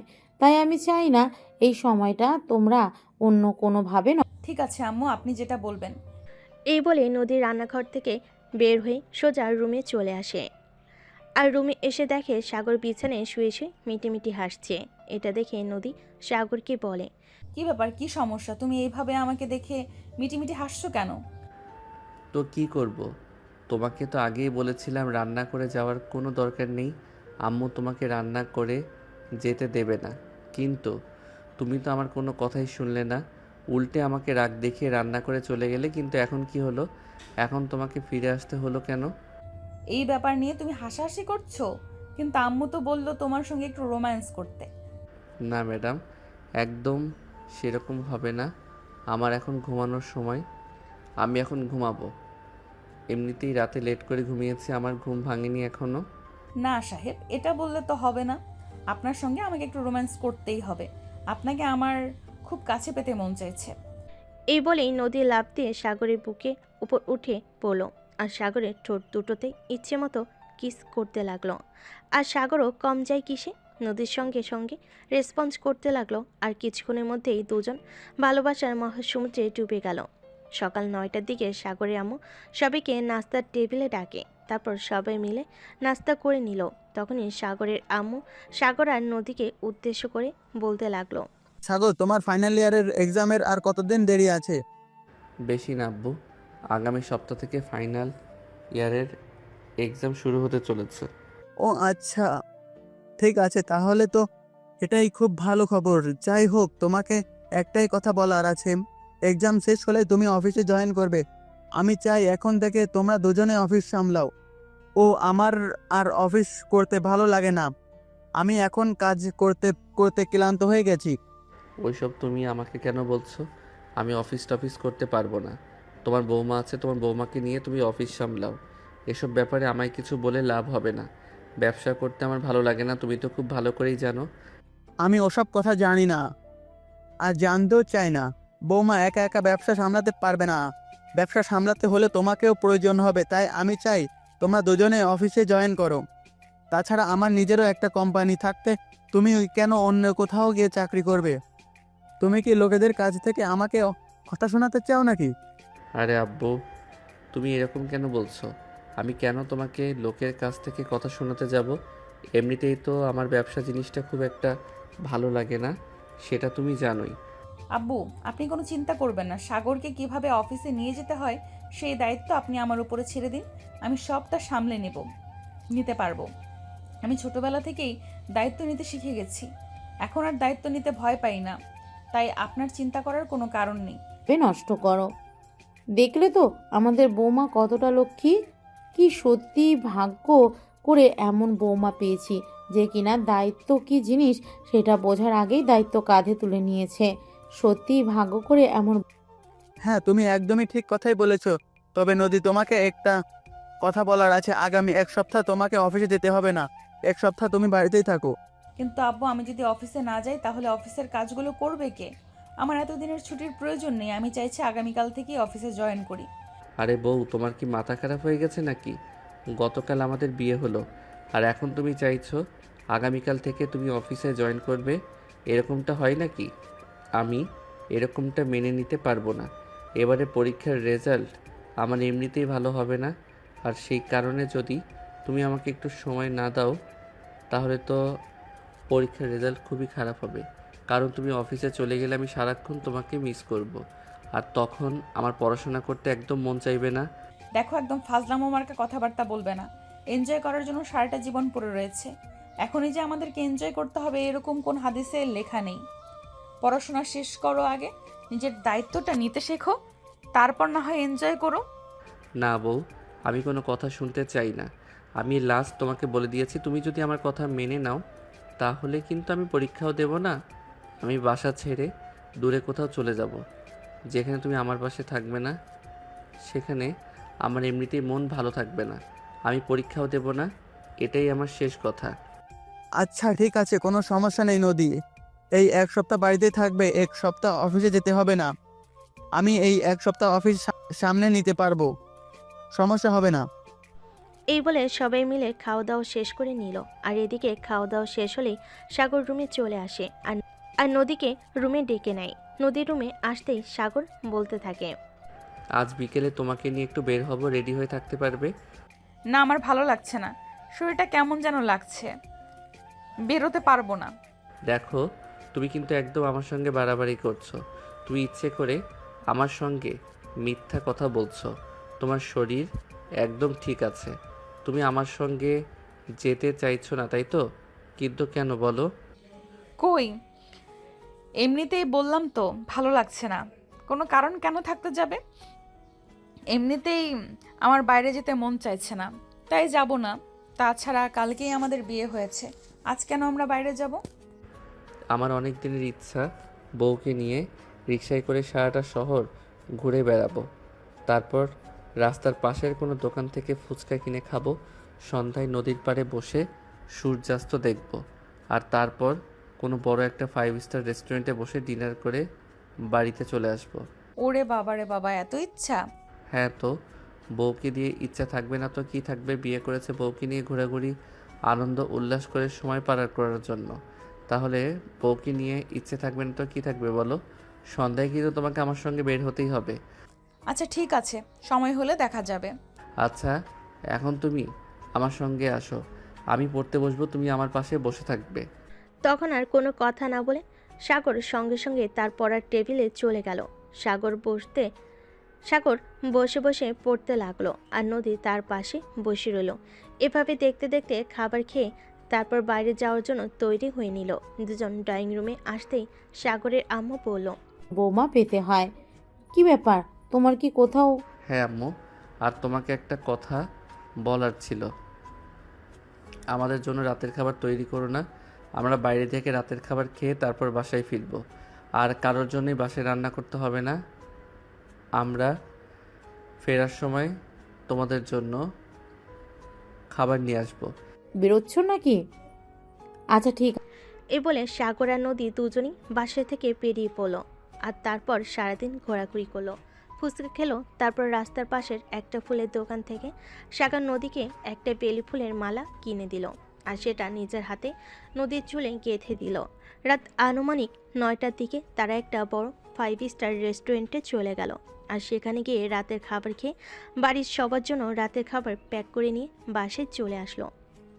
বাসে এসে কলিং বেলে চাপ দিতেই তার আম্মু এসে দরজা খুলে দিল আর তখনই সাগর খাবারের প্যাকেটগুলো তার আম্মুর হাতে তুলে দিয়ে বলতে লাগলো, এখানে তোমাদের খাবার রাখা আছে, খেয়ে নিও। আমরা খেয়ে এসেছি, এখন রুমে চলে যাচ্ছি, টায়ার্ড লাগছে, ঘুমাবো। ঠিক আছে, কোনো সমস্যা নেই। এরপর দেখতে দেখতে আরও 1 সপ্তাহ সময় কেটে গেল। আজ থেকে সাগরের পরীক্ষা শুরু হয়েছে আর নদী ও আজ থেকে অফিসে জয়েন করবে।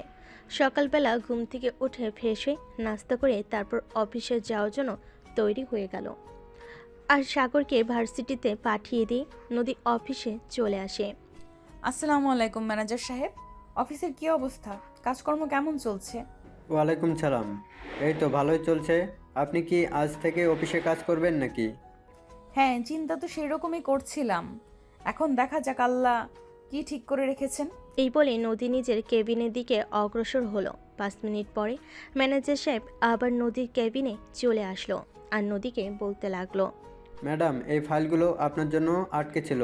এখানে আপনার সাইন প্রয়োজন। আপনি যদি সাইন করে দিতেন তাহলে এই ফাইলগুলো পাস করে দিতাম।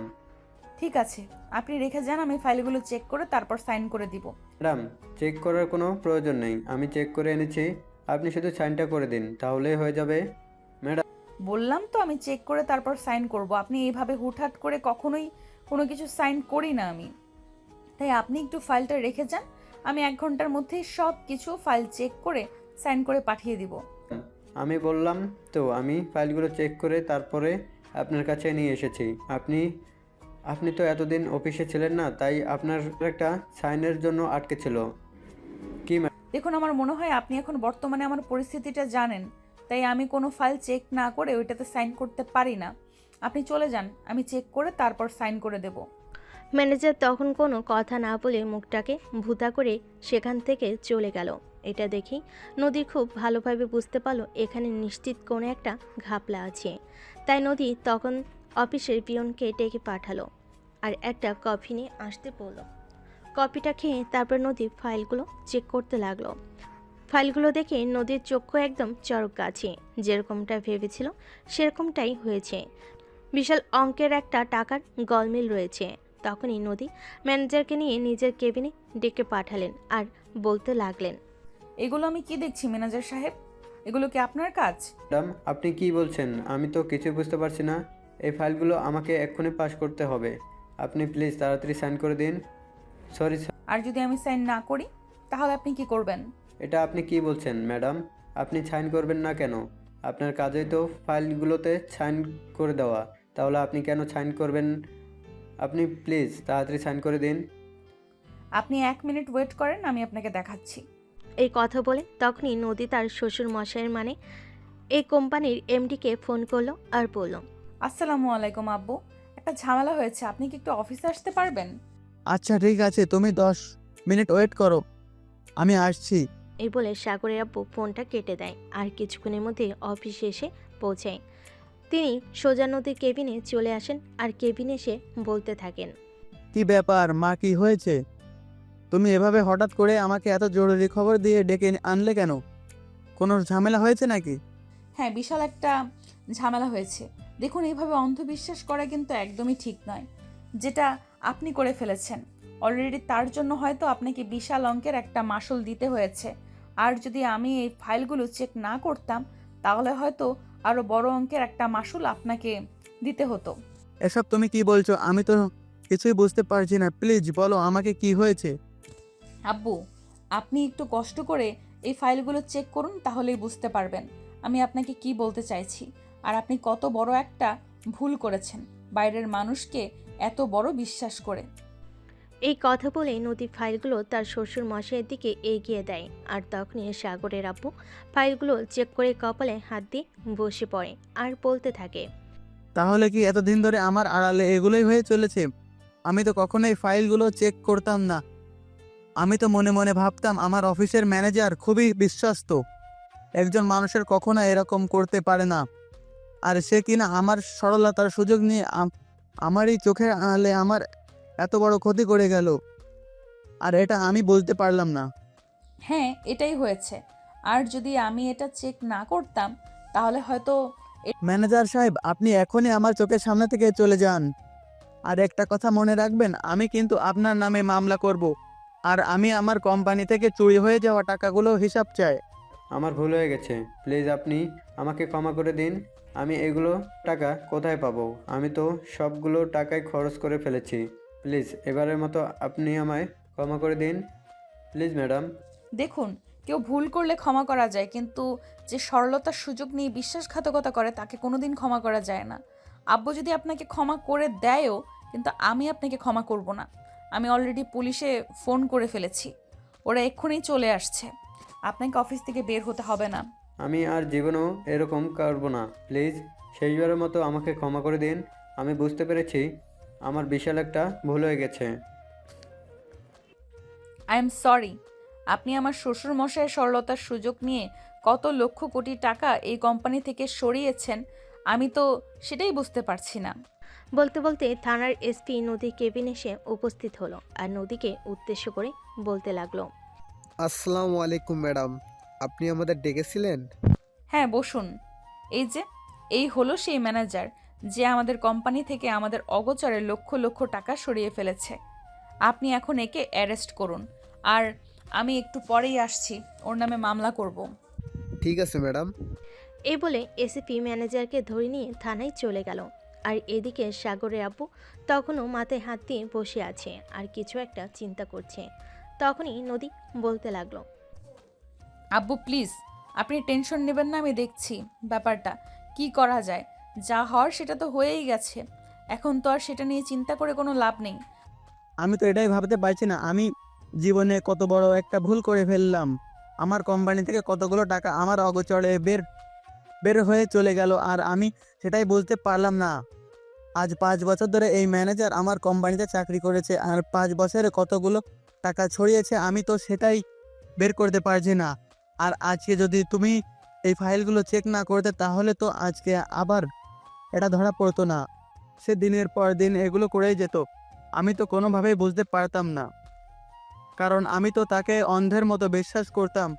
সে এরকমটা করবে আমি তো কোনোদিনও ভাবতেও পারিনি। আচ্ছা আব্বু, ঠিক আছে, চিন্তার কোনো কারণ নেই। আপনি সবটা আমার উপর ছেড়ে দেন, আমি দেখছি বিষয়টা। আর আপনি এখন বাসায় চলে যান। আর হ্যাঁ, যাওয়ার সময় আম্মুর কোমর ব্যথার কিছু ওষুধ লাগবে, ওগুলো নিয়ে যান। আমার তো ফিরতে রাত হবে। আচ্ছা বৌমা, ঠিক আছে, কোনো সমস্যা নেই, আমি নিয়ে যাব। এই বলে সাগরের আব্বু নদীর কেবিন থেকে বের হয়ে চলে গেল। আর এদিকে নদী অফিসে বসে কাজ করতে লাগলো। এভাবেই চলছিল দিনগুলো। প্রায় 1 সপ্তাহ সময় চলে গেল। সেদিন হঠাৎ করে সাগরের আব্বু নদীকে নিচের রুমে ডাকেন আর বলেন। বৌমা, আমি কি অফিসে আসবো? আমার মনে হয় তোমার একা একা অফিস সামলাতে খুব বেশি কষ্ট হয়ে যাচ্ছে।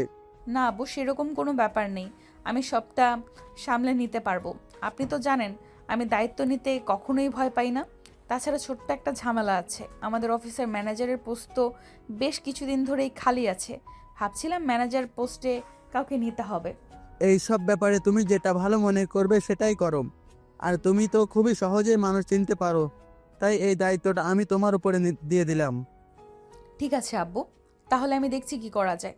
এই বলে নদী নিজের রুমে চলে আসলো। আর কিছুক্ষণ পর সাগর ভার্সিটি থেকে বাসায় ফিরে আসে। নদী তখন বেলকনিতে বসে কিছু একটা চিন্তা করছিল। তখনই পিছন থেকে তার কাঁধে হাত রেখে বলে, কি ব্যাপার বউ, কিছু নিয়ে চিন্তা করছো নাকি? কই না তো, তুমি কখন আসলে? এই তো আমি এক্ষুনি বাসায় আসলাম, আর এক্ষুনি তোমাকে দেখতে পেলাম। তুমি কিছু একটা নিয়ে চিন্তা করছো, তাই তো তোমাকে জিজ্ঞাসা করলাম তুমি কি নিয়ে চিন্তা করছো। না এমনি, আসলে একা একা বসে আছি তো, তোমাকে খুব মিস করছিলাম। তাই বুঝি? আসলে আমার একটা বন্ধুর অ্যাক্সিডেন্ট হয়েছে, ওখানেই গেছিলাম। ওখান থেকে আসতে আসতে লেট হয়ে গেল, রুমে চলো। রুমে চলো, আমি তোমার জন্য এক গ্লাস শরবত বানিয়ে আনছি। এই বলে নদী সাগরের জন্য এক গ্লাস শরবত বানিয়ে আনে। আর সাগর সেটা খেয়ে বিছানায় নিজের শরীরটাকে এলিয়ে দেয়। তারপরে নদী তার শাশুড়ি মাকে নিয়ে রাতের রান্নাটা শেষ করে নেয়। আর তারপর সবাই মিলে রাতের খাওয়া দাওয়া করে নিজেদের রুমে চলে আসে। নদী আর সাগর দুজনেই বিছানায় শুয়ে শুয়ে গল্প করছে। তখনই হঠাৎ নদীর ফোনে একটা অচেনা নাম্বার থেকে ফোন আসে। নদী কখনোই অচেনা নাম্বার ফোন রিসিভ করে না, তাই ফোনটা বাজতে থাকলেও নদী ফোনটা রিসিভ করলো না। তখনই সাগর বলতে লাগলো, কি ব্যাপার, তোমাকে কেউ একজন সে কখন থেকে ফোন দিয়ে চলেছে, কিন্তু তুমি ফোনটা তুলছো না কেন? নাম্বারটা চিনি না, তাহলে ফোন তুলে কি করব? আরে ভাই, কেউ একজন তো তোমাকে দরকারও, অচেনা নাম্বার থেকে ফোন করতে পারে। তাই নাকি তুমি ফোনটা রিসিভ করো, তাহলে তো সব জানতে পারবে। হ্যাঁ, হ্যালো, আসসালামু আলাইকুম, কে বলছেন? ওয়ালাইকুম আসসালাম নদী, আমি রিয়া বলছি। কেমন আছিস? ও রিয়া, তুই? হ্যাঁ, এই তো আছি আলহামদুলিল্লাহ, ভালো। তোর কি অবস্থা, তুই কেমন আছিস? ভালো নেই রে ভাই, তোর সঙ্গে একটু সরাসরি কথা বলার প্রয়োজন ছিল। কোথায় আসলে তোর সঙ্গে কথা বলতে পারবো? কেন, কোনো ঝামেলা হয়েছে নাকি? কোনো ঝামেলা হয়ে থাকলে তুই আমাকে বল। না, সেরকম কোনো ঝামেলা নয়, আসলে একটা সমস্যায় পড়েছি, তাই জন্য তোর সঙ্গে সরাসরি কথা বলতে ঠিক আছে, কাল তাহলে তুই আমার অফিসে চলে আয় সকাল 10টার দিকে, তারপর না হয় সেখানে বসেই তোর সঙ্গে কথা বলবো। চাই। আচ্ছা ঠিক আছে, কোনো সমস্যা নেই, আমি সময় মতো চলে আস। এই বলে ফোন রেখে দেয়। আর এদিকে তখনই সাগর নদীকে টান দিয়ে নিজের কাছে নিয়ে নেয় আর বলতে থাকে, ওই বউ, আমার না একটু তোমার আদর খেতে ইচ্ছে করছে, প্লিজ একটু আদর খেতে দেবে? এই না, একদমই না, এসব ফালতু চিন্তা ভাবনা এখন একদম মাথায় আনবে না। তোমার পরীক্ষা চলছে, ঠিকভাবে পড়াশোনা করো, আর এসবে মন দিও না, তাহলে পড়ায় মন বসবে না। না বউ, আমার একটু তোমার আদর পাওয়া যায়, তা না হলে আমি পরীক্ষায় মন বসতে পারি না, সারাক্ষণ শুধু তোমার কথা মনে পড়ে। প্লিজ একটু আদর দাও না। বললাম না, এখন একদম এইসব কিছুই হবে না, চুপচাপ ঘুমিয়ে পড়ো, তা না হলে সকালবেলা ঘুম থেকে উঠতে পারবে না। প্লিজ লক্ষ্মী বউ, আবার এরকম করো না। আমি তো তোমার 10টা না, 5টা না, একটা মাত্র স্বামী। আমার সঙ্গে কেন তুমি এরকম করো বলো? আমি আবার তোমার সঙ্গে কি করলাম? আমি তো শুধু তোমাকে এইটুকুই বললাম যে আগে ভালোই ভালোই তোমার পরীক্ষাটা শেষ হোক, তারপর না হয় তুমি আমার আদর নিও। কিন্তু কে শুনে কার কথা? সাগর নদীকে টেনে নিজের কাছে নিয়ে নিল। আর তারপর নদীর দিকে নিজের ভালোবাসা আদায় করে নিতে শুরু করলো সাগর নদীর সারা শরীরে আদর করতে থাকে। আর এদিকে নদীও সাগরের আদর পেতে ইচ্ছে করছিল। সে আবার নিজেকে বাধা দিল না, সেও সাগরের সঙ্গে রেসপন্স করতে লাগলো। আর দুজন দুজনার ভালোবাসায় ডুবে গেল। পরদিন সকালবেলা নদী অফিসে এসে জানতে পারলো কেউ একজন রিসেপশনে তার জন্য অপেক্ষা করতে। তখনই সে পিয়নকে বলল, চাচা, রিসেপশনে নাকি কেউ একজন আমার জন্য অপেক্ষা করছে। হ্যাঁ ম্যাডাম, আপনার সঙ্গে একটা মেয়ে দেখা করতে এসেছে, বলে সে নাকি আপনার বন্ধু হয়। হ্যাঁ, সে আমার বন্ধু হয়, আপনি তাকে আমার কেবিনে পাঠিয়ে দিন। ঠিক আছে ম্যাডাম, কোনো সমস্যা নেই, আমি এক্ষুনি ওনাকে পাঠিয়ে দিচ্ছি। এই বলে পিয়ন নদীর কেবিন থেকে বের হয়ে ওয়েটিং রুমে চলে আসে। আর ওখানে দেখতে পাই ওই মেয়েটা তখনও চিন্তিত মনে ওখানে বসে আছে। তখন পিয়ন ওই মেয়েটাকে উদ্দেশ্য করে বলে, এই যে শুনছেন, ম্যাডাম চলে এসেছে, আপনাকে বলছে আমার সঙ্গে আসতে। আমি আপনাকে ম্যাডামের কেবিনে পৌঁছে দেব। মেয়েটা তখন কোনো কথা না বলেই পিয়নের পিছন পিছন নদীর কেবিনে চলে আসে। পিয়ন তাকে নদীর কেবিন পর্যন্ত পৌঁছে দিয়ে সেখান থেকে চলে গেল। মেয়েটা নদীর কেবিনে প্রবেশ করতেই নদী মেয়েটাকে দেখে বলতে লাগলো, হ্যাঁ দোস্ত, আয় বস, অনেকদিন পর তোর সঙ্গে দেখা হলো। কেমন আছিস? আসবো। এই তো আমি কোনো রকম। ওই যে ছোটবেলার একটা কথা শুনতি না, মানুষ বলতো না, না মরে বেঁচে আছি, ঠিকই ওই। কেন দোস্ত, কি হয়েছে? তুই আমাকে খুলে বল। তুই আমাকে খুলে না বললে আমি বুঝবো কি করে যে তোর কি হয়েছে? ঠিক ওই রকম। আসলে দোস্ত, তুই তো জানিসই আমার পরিবারের অবস্থা। এই মুহূর্তে আমি যে চাকরিটা করতাম ওটাও চলে গিয়েছে। এখন আমার বুঝতে পারছি। ও আচ্ছা, এই ব্যাপার, বুঝতে পেরেছি। ঠিক আছে, সমস্যা নেই। তুই একটু অপেক্ষা কর, আমি এক্ষুনি আমার শ্বশুরমশাইয়ের সঙ্গে কথা বলে তোকে জানাচ্ছি। বুঝতে পারছি না কি করব। প্লিজ দোস্ত, একটু চেষ্টা করে দেখ আমার চাকরি। নদী তখন তার শ্বশুর আব্বুকে ফোন করে আর সব ঘটনা খুলে বলে। সব কিছু শুনে তার শ্বশুর আব্বু তাকে বলে, দেখো বৌমা, তুমি তো খুব ভালো করে জানো আমি আমার অফিসের সমস্ত দায়িত্ব তোমার হাতে তুলে দিয়েছি। এখন তুমি যেটা ভালো মনে করবে সেটাই করো। তোমার যদি মনে হয় এই মেয়েটা আমাদের অফিসের ম্যানেজার পোস্টের জন্য পারফেক্ট, তাহলে তুমি সেটাই করো। দেখুন, রিয়াকে আমি ছোটবেলা থেকেই চিনি, তার সম্পর্কে আমার খুব ভালো করেই আইডিয়া আছে। কিন্তু এই অফিসে এখন আমি চাকরি করি। এই অফিসের এক এবং একমাত্র মালিক আপনি। তাই কোনো কিছু করার আগে আপনার অনুমতি নেওয়াটা প্রয়োজন। সেই জন্যই জিজ্ঞাসা করছিলাম আর কি। কে বলেছে এই অফিসের একমাত্র মালিক আমি? এই সব কিছুর মালিক এখন তুমি আর আমার ছেলে, কারণ আমার তো আর অন্য কোনো সন্তান নেই। আমার যা কিছুই আছে দিন শেষে সব কিছুই তোমারই থাকবে। তাই এসব কথা না বলে আমি যখন দায়িত্বটা তোমার উপরে দিয়েই দেখেছি, তখন তোমার যেটা ভালো মনে হয় তুমি সেটাই করো। কিন্তু আব্বু, তারপরেও তো আপনার কাছ থেকে অনুমতি নেওয়াটার প্রয়োজন। আপনি আমাদের গার্ডিয়ান, আপনি বেঁচে আছেন। আপনার কাছে যে কোনো ব্যাপারেই জিজ্ঞাসা করা আমাদের কর্তব্য। আমি তো সব কিছুই তোমাদের উপর ছেড়ে দিয়েছি। এখন তোমরা যেটা ভালো মনে করো তোমরা সেটাই করো, আমার কোনো কিছু বলার নেই। সব কথাবার্তাই রিয়ার সামনেই হচ্ছিল। আর সব কিছু শুনে রিয়া বলল, চাকরিটা হলে খুব ভালো হতো। সত্যি দোস্ত, তোর ভাগ্যটা অনেক ভালো বলতে হয়। তা না হলে কেউ এত ভালো শ্বশুর শাশুড়ি পেতে পারে? হ্যাঁ দোস্ত, এটা একদম তুই ঠিক কথাই বলেছিস। আমার শ্বশুর শাশুড়ি সত্যি অনেক ভালো মানুষ। আমি সত্যি অনেক ভাগ্যবান যে তাদের মতো মানুষ যে আমার জীবনে পেয়েছি। আচ্ছা দোস্ত, ঠিক আছে, তাহলে তুই তোর কাগজপত্রগুলো রেখে যা। আমি এগুলো না হয় আরেকবার আমার শ্বশুর মশাইকে দেখিয়ে নিয়ে আজ রাতেই তোকে ফোন করে জানাবো। আমার জানা ছিল না। ঠিক আছে দোস্ত, কোনো সমস্যা নেই। তোকে যে কি বলে কৃতজ্ঞতা জানাবো। আরে ভাই, এতে কৃতজ্ঞতা জানানোর কি আছে? আমরা বন্ধু, আর বন্ধু হয়ে যদি বন্ধুর এইটুকুই উপকার করতে না পারি তাহলে আমরা কিসের বন্ধু? আচ্ছা তুই 1 মিনিট ওয়েট কর, আমি তোর জন্য একটু চা কফির ব্যবস্থা করি। এই প্রথমবার তুই আমার অফিসে আসলি, এভাবে খালি মুখে চলে যাবে এটা তো হতে পারে না। ভাষাটাই আমার জানা নেই। সবার কোনো প্রয়োজন নেই দোস্ত। তুই আমার এত বড় একটা উপকার করেছিস, এটাই আমার জন্য অনেক বেশি। আমি তোর এই ঋণ। এটা যদি ঋণী হয় তাহলে আমরা কিসের বন্ধু বলতো? এ বলে নদী রিয়ার জন্য নাস্তার অর্ডার করে। আর তারপর দুজনে মিলে চা নাস্তা খেয়ে রিয়া অফিস থেকে বেরিয়ে চলে যায়। আর নদী তার অফিসের কাজ করতে থাকে। বিকালবেলা অফিস থেকে এসে নদী তার শ্বশুর মশাইকে রিয়ার সার্টিফিকেট দেখালে। বৌমা, তোমাকে তো বলে দিয়েছি তোমার যেটা ভালো মনে হয় তুমি করো, তারপরও এগুলো আবার কেন আমার কাছে নিয়ে এসেছো? আব্বু, এসব কিছু আপনাকে করতে অনেক কষ্ট করতে হয়েছে। আপনার এত কষ্ট, এত পরিশ্রমের ফসল আমরা যেইভাবে ইচ্ছে সেইভাবে ভোগ করতে পারি না। তাই আপনার কাছ থেকে অনুমতি নিয়েই আমরা সব কিছু করতে চাই। সাগরের আব্বু তখন রিয়ার কাগজপত্রগুলো দেখলো আর দেখে বলল, সব কিছুই তো ঠিকই আছে, আর মেয়েটাও যখন তোমার পরিচিত তখন আমার আর কোনো আমোদ নেই। তুমি নির্দ্বিধায় মেয়েটাকে অফিসে নিয়ে যেতে পারো। এরপর নদী তার শ্বশুর মশাইয়ের সঙ্গে আরও বেশ কিছুক্ষণ গল্প গুজব করে রুমে আসে। আর তখনই সে রিয়াকে ফোন করে এই খুশির খবরটা দেয়। রিয়া তো এই খবরটা শুনে অনেক খুশি হয় আর নদীকে বলতে থাকে, কোনো দিনও শোধ করতে পারবো না। সত্যি দোস্ত, তুই আজ সত্যিকারের বন্ধুর পরিচয় দিয়েছিস। তোর মতো বন্ধুরা বেঁচে আছে বলেই আজও বন্ধু।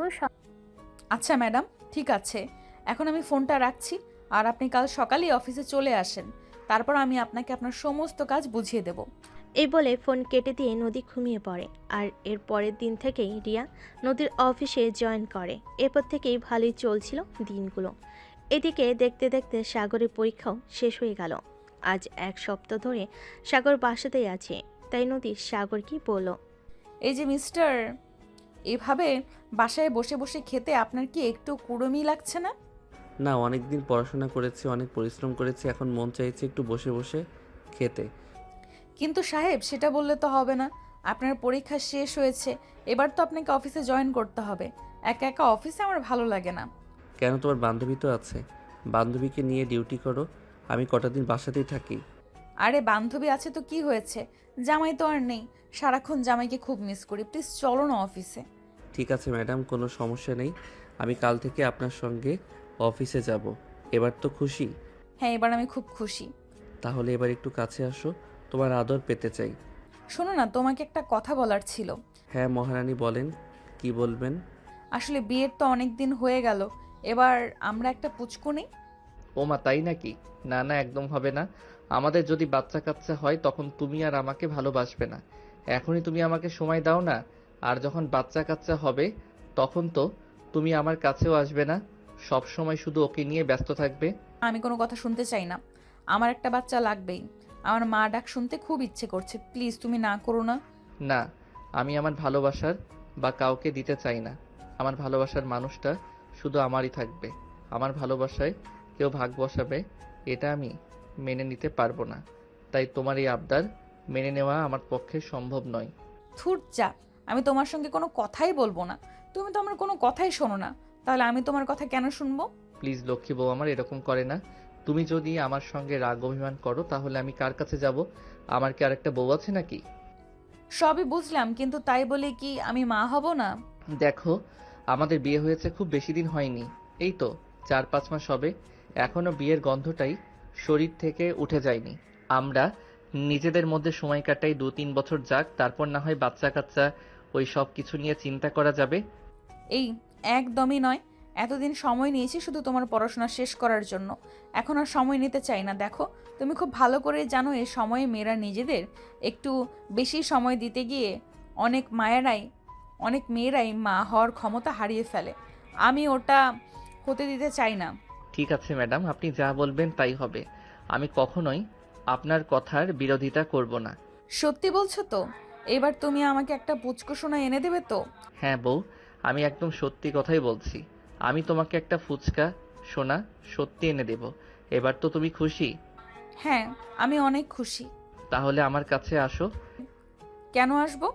বারে, তাহলে বাচ্চাকে গাছের পাতা নাকি নাড়া দিলেই পড়ে যাবে? আমার কাছে না আসলে আমি তোমায় বাচ্চা দেব কি করে? কথাটা শুনেই নদী অনেকটা লজ্জা পেয়ে গেল আর 2 হাত দিয়ে নিজের মুখ চেপে ধরল। তখন সাগর নদীর হাত দুটো সরিয়ে নদীর কপালে আলতো করে একটা ভালোবাসার পরশ এঁকে দিয়ে নদীকে নিজের বাহুটরে আবদ্ধ করে নিল। নদীও তখন সাগরকে জড়িয়ে ধরল। আর সাগর নদীর কানের কাছে বউ নিয়ে ওখানে নিজের ঠোঁটে স্পর্শ করতেই নদী কিছুটা কেঁপে উঠল। এই কি করছো তুমি? কেন, পুচকু আনার মিশনে নেমেছি। আর সাগর নদীর কানের কাছে তার ঠোঁট নিয়ে ওইখানে নিজের ঠোঁট দিয়ে স্পর্শ করতেই নদী কিছুটা কেঁপে উঠল। এই বলে সাগর নদীকে আরও টান দিয়ে নিজের কাছে টেনে নেয় আর নিজের ভালোবাসায় ভরিয়ে দিতে লাগে। নদীও সাগরের সঙ্গে রেসপন্স করতে থাকে। আর কিছুক্ষণের মধ্যেই দুজন দুজনের ভালোবাসায় ডুবে যায়। প্রায় ঘন্টাখানেক চলে তাদের ভালোবাসার আদান প্রদান পর্ব। ভালোবাসা আদান প্রদান পর্ব শেষ হতে নদী সাগরকে বলতে লাগলো, আচ্ছা, যদি কখনো এমনটা হয় তুমি আমাকে ছেড়ে চলে যাও, তখন আমি কি করব? চুপ করো, তুমি এরকম কথার কখনো ভুল করে মুখে আনবে না। আমি কেন তোমাকে ছেড়ে চলে যাব? তোমাকে ছেড়ে চলে যাওয়ার জন্য কি তোমাকে বিয়ে করেছি? না, আসলে আমি তোমার চাইতে বয়সে বড়, তারপর আবার বাবা মা এতিম, গরিব ঘরের এক মেয়ে, সে কি তোমায় ভালোবাসার বন্ধনে আবদ্ধ করে রাখতে পারবে? তুমি তো নিজের দিকে আমার কাছে আসোনি, আমি তোমাকে আমার কাছে নিয়ে এসেছি। তাহলে তোমাকে ছেড়ে যাব কেন? কখনোই তোমাকে আমি ছেড়ে যাব না। যদি মৃত্যু হয় তখনও আমি তোমায় ভালোবেসেই যাব। পৃথিবীর এমন কোনো শক্তি নেই যেটা আমাকে তোমার কাছ থেকে আলাদা করবে।